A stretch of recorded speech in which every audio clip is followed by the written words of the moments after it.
కాలభైరవ ఎక్కడి నుంచి నేర్చుకున్నావు ఇంత గురి? 24 గంటలు నాకు ఇదే పని.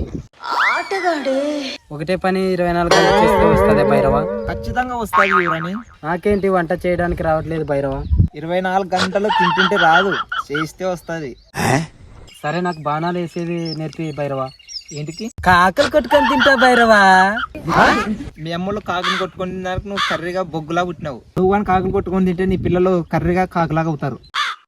నాకు అదంతా తెలియదు భైరవ, నాకు కాకులు కొట్టేది నేర్పియాల. అయితే రేపు వచ్చి నేర్చుకుంటా భైరవ. మీ ఆజ్ఞ యువరాణి.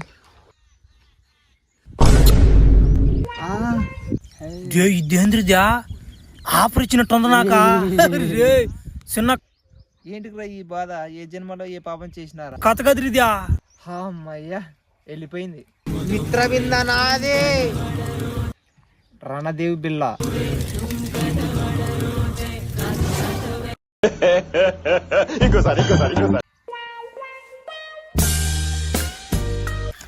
ఆగో, అందరి ముందు పరిగిపోయిందిగా, ఇంకెలా తలెత్తుకుంటావు? 3 times జావెలిన్ త్రో చేసుకుంటుంటావా?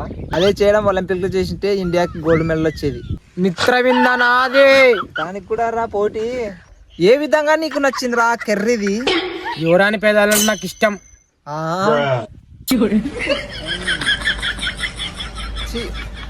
యువరాన్ని పెళ్లి చేసుకొని ఆస్తి మొత్తం దొబ్బేయాలనుకుంటున్నావా భైరవా?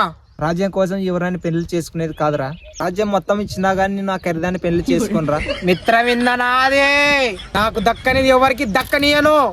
సంపేయి దాన్ని, కాకి దాన్ని సంపేయరా. యువరాన్ని సంపెత్తే రాజ్యం మొత్తం నాకు రాదు. యువరాణి నిన్ను ప్రేమిస్తుంది ప్రాణంగా. ప్రేమించడం కంటే ప్రేమించబడమే గొప్ప. నేను కూడా యువరాన్నే పెళ్లి చేసుకుంటాను. మీ వంశంలో 26 ఏళ్ల కన్నా ఎవరు ఒక్కడుగును బతకడు. ఈ లోపలే పెళ్లి చేసుకుని పిల్లలు పుట్టించి అనుభవించి చచ్చిపోతాను.